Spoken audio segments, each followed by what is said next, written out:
It's time to talk some ball. Ohio State plays Illinois on Saturday, number 1 versus number 17 in Champaign, Illinois. I'm Stephen, that's Andrew, and that's Stefan. And these are our game time decisions. These are the things that we think we need to see from Ohio State that we think might decide the game. And there's what would you say, like 7 out of 10, this actually might decide the game in comparison to some of the other weeks where Ohio State's like a 17-point favorite, but at the same time, they could lose this football game, right? So it's I don't know. It matters more than it did maybe 3 weeks ago, but maybe not as much as it did against Texas or Washington. It feels like this could decide how close the game is, rather than. That's a good way to put it. It's not like it decides if it's Ohio State covers or they don't. Yeah. I feel like that might be the better way to say it. What, 14.5 right now?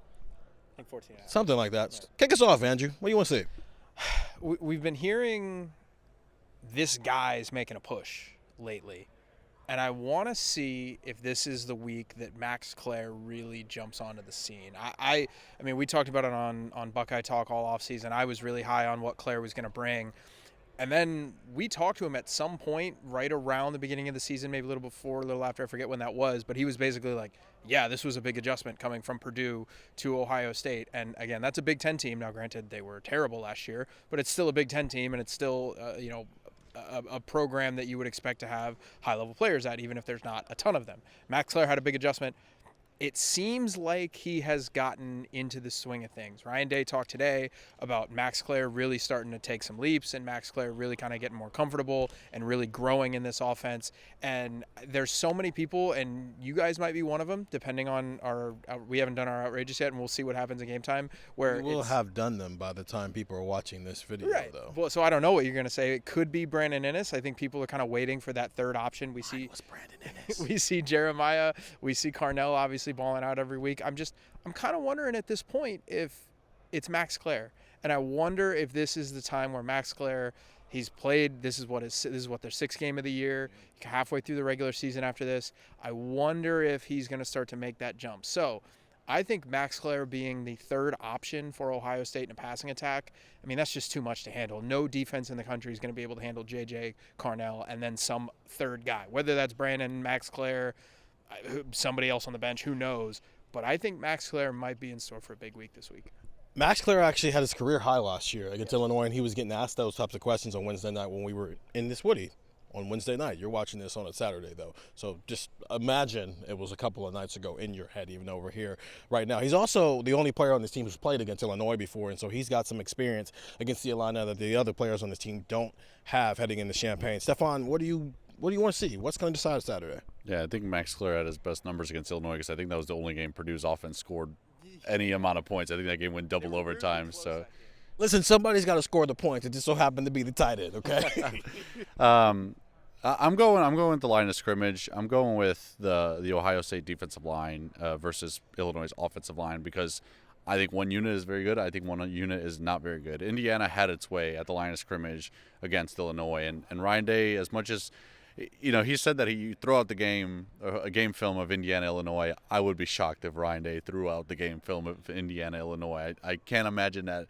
If something happened in an Illinois-Indiana game that he missed and then went back and was like, why didn't I not watch that tape? I think that would haunt him a little bit. So I guarantee that he watched the film of that game, and I think he saw that Illinois' offensive line, they were very banged up against Indiana, but just not a great unit overall. It's kind of one of those – it's just one of those units where you came into the season and you're looking at Illinois, you were saying that might be kind of what hurts them in the playoff hunt, and I think that is what's going to hurt them against Ohio State. If Illinois' offensive line can play better than it did in Bloomington, and listen, we've all had long nights in Bloomington, Indiana. It happens. But Illinois' offensive line specifically had a long night in Indiana. And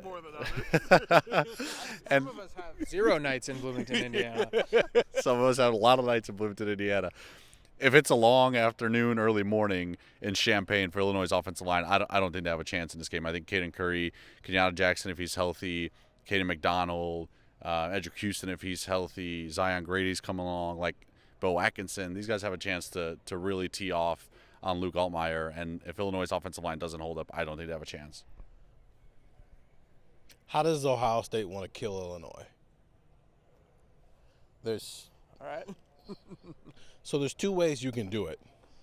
There's the Minnesota way, to kill a Big Ten team, and there's the Washington way that they've killed the Big Ten team. Against Washington, it felt more like they were a boa constrictor, where it was slow and methodical, and you felt it, and slow and painful death. Now, it was weird, but they slow and painful death. But they lost 24-6. Yeah. So slow and painful death. It's a crock bottom. Right. Versus, do you want to be a gorilla and you just kind of get it over with? But it was 42-3 against Minnesota, where it was very quickly like, all right, well, this isn't going to last very long, right? Now, which way did they approach it? Because one of those games was at home. The boa constrictor way was on the road. The quick and painless and easy was at home. But you've also unlocked your offense now in your quarterback, and you've spent a month building trust in him that you now have. So how does Ohio State want to approach this? You're right. It could be, some of this might be what happens in the trenches this game. Some of this might be passing threats, whether it's Max Clare, whether it's Brandon Ennis, whether it's a JJ day, a Carnell day, maybe it's a running back day, maybe it's a run game day. Whatever it is, it's probably going to be a pass day because Fernando Mendoza killed this team, and I think Julian can do the same thing. But how does Ohio State approach this game? Because the thing I have come to appreciate about Ohio State over the past month, when they were irritating everybody with how slow they were playing, is that they were showing us that we can kill you however you want. You pick your death, and we'll do it. You want it slow and painful? Cool. You want it quick and easy? Cool. You want it quick and painful? Got you there too. You want it slow and easy? We'll do that to you too. But when you can kill a team in a million different ways, it makes it interesting every single week and what the game plan is going to be. I think Ohio State's going to win big. How do they choose to do that this week versus the first 5 games? Those are our game time decisions. That's what we'll be watching on Saturday. I'm Steven. That's Stefan. That's Andrew. Get the text, 614-350-3315. It's a 2-week free trial, $3.99 after that. And go listen to Buckeye Talk wherever you find podcasts. We go live every Wednesday at 11 o'clock. We talked about Heisman trophies this past weekend. It was a fun conversation. A couple of arguments in there, but listen, it's 3 millennials. We're going to argue about things sometimes.